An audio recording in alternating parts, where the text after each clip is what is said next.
Kita lanjutkan. Kita jelajahi sebentar pandangan para filosof barat sekarang tentang apa yang disebut penderitaan. Jadi tidak hanya para filosof timur atau dalam tradisi tasawuf yang kita kenal sering bilang bahwa hidup ini penderitaan.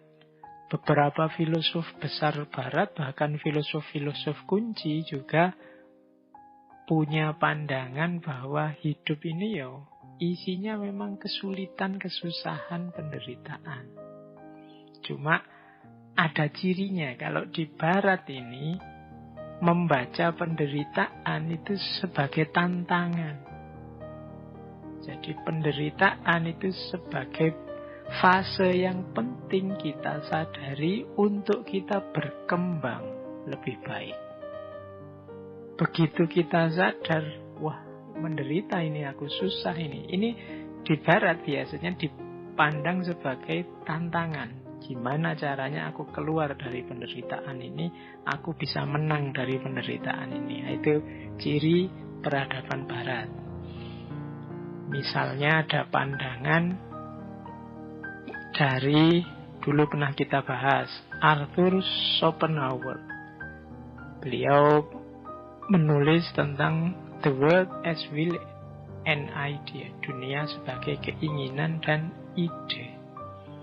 Katanya Schopenhauer, hidup ini digerakkan oleh keinginan kita. Hari ini kita masih bisa hidup, bergerak, aktif, itu kan karena ada keinginan. Sayangnya, tidak semua keinginan kita bisa terpenuhi. Bahkan bisa dipastikan sebagian besar keinginan kita tidak terpenuhi.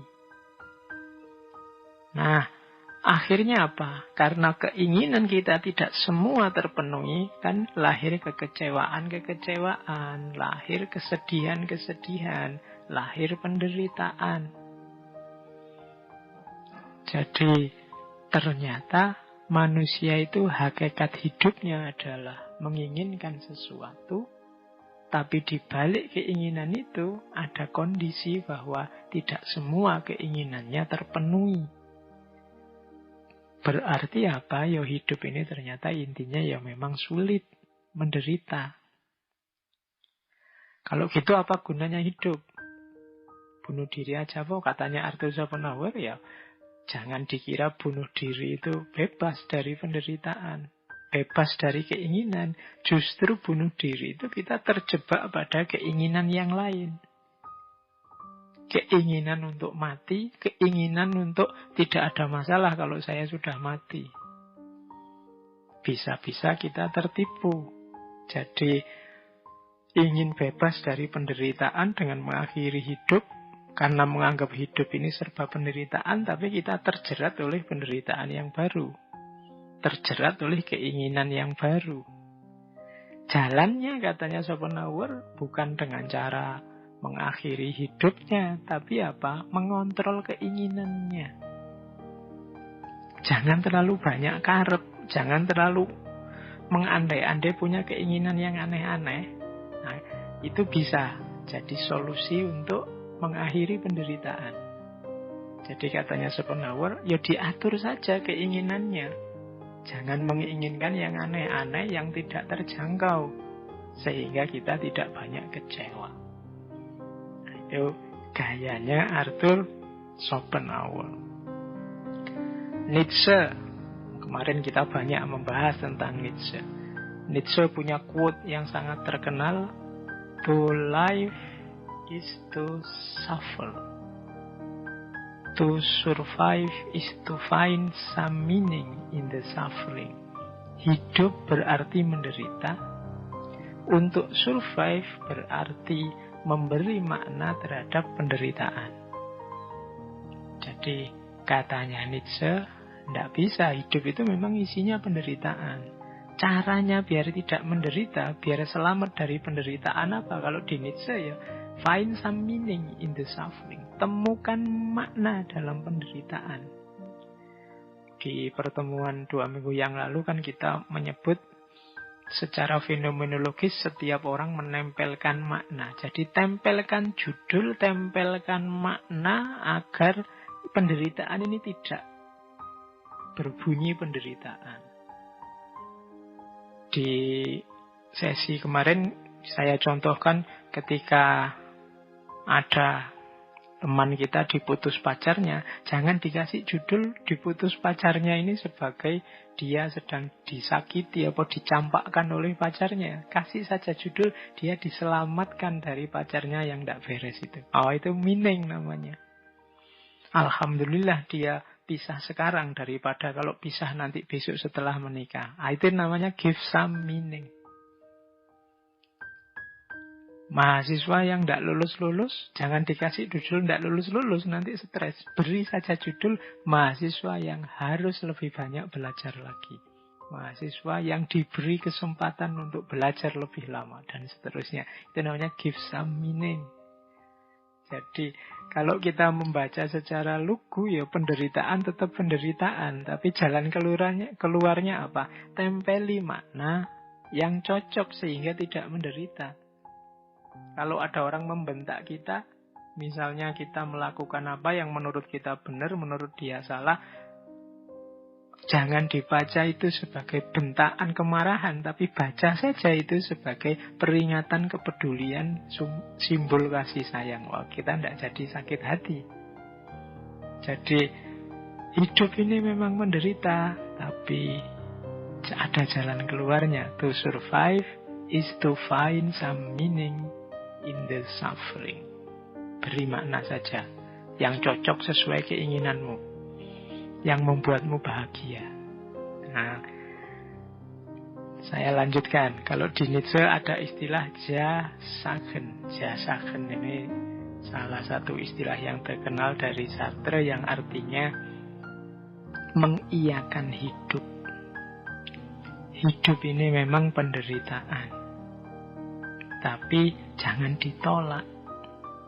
Iyakan hidupmu. Apapun situasi yang menyakitkanmu, iyakan. Terima dulu. Karena kalau kita menolak situasi, kita tidak akan bisa keluar dari masalah. Tidak akan bisa keluar dari penderitaan yang kita hadapi. Maka pertama-tama, ya sahen.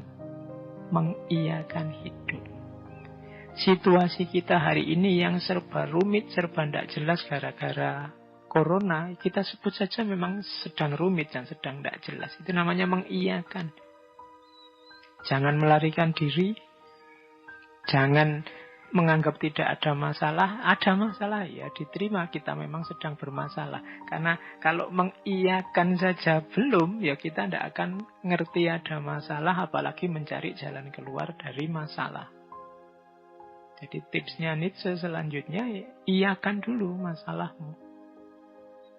Nah, baru kalau sudah diiyakan, sekarang keinginanmu apa? Kalau menurutmu ini menyakitkan, membuatmu menderita, keinginanmu apa? Disitulah nanti Nietzsche punya will to power konsepnya. Jadi, oke, kalau keinginanmu itu wujudkan. Kalau keinginanmu itu, ya lakukan. Jangan diam saja, jangan malas, jangan lemah. Jangan jadi orang yang ingin dikasihani. Perjuangkan, wujudkan will to powermu. Keinginan, kalau makna letternya keinginan untuk menang, keinginan untuk berkuasa. Jadi ada masalah, kita menderita, iyakan. Oke, iya, saya memang ada masalah, saya memang menderita, saya memang sulit. Iya, tapi saya ingin keluar dari penderitaan ini, saya ingin melakukan ini, saya ingin membuahkan itu, saya ingin menghasilkan ini, wujudkan itu. Jangan jadi orang lemah, jangan jadi orang yang ingin dikasihani. Itulah nanti will to power.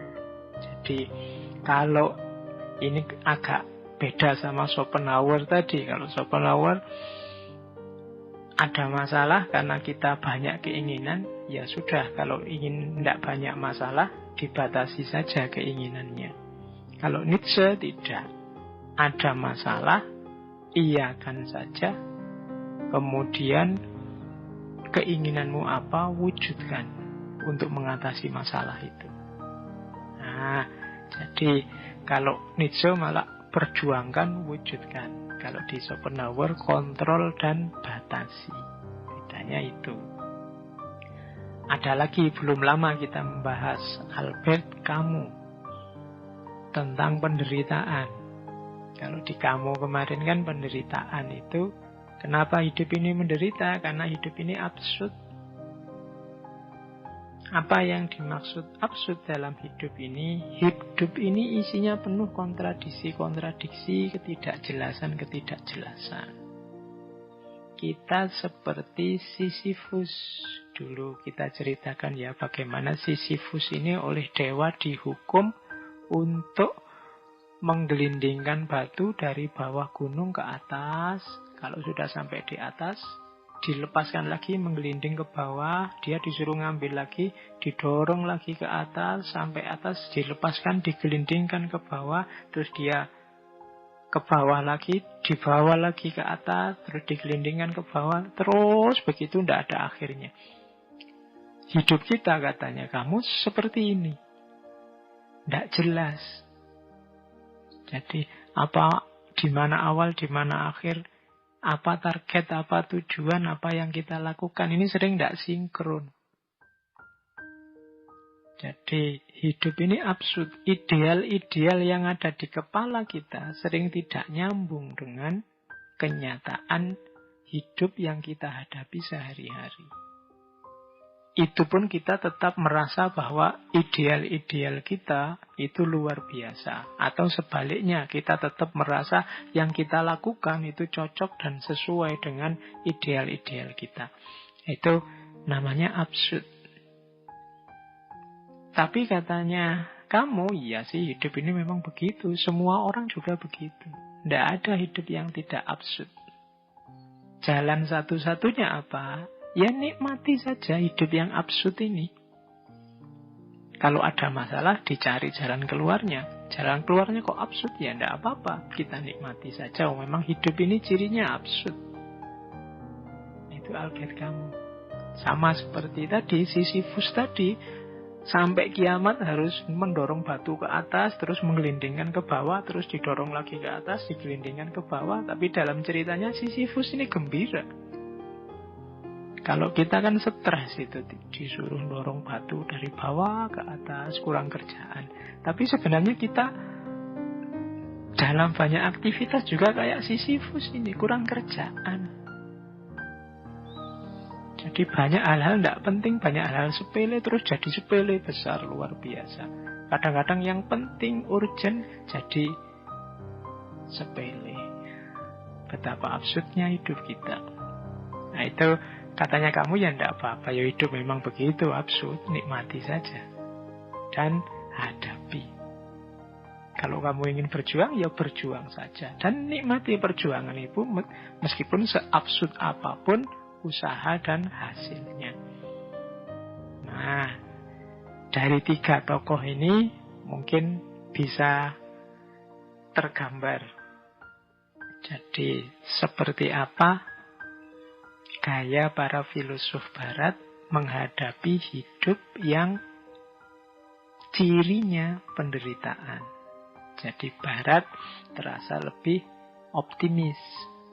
Penderitaan diposisikan sebagai tantangan yang harus ditaklukkan. Itu perspektif barat.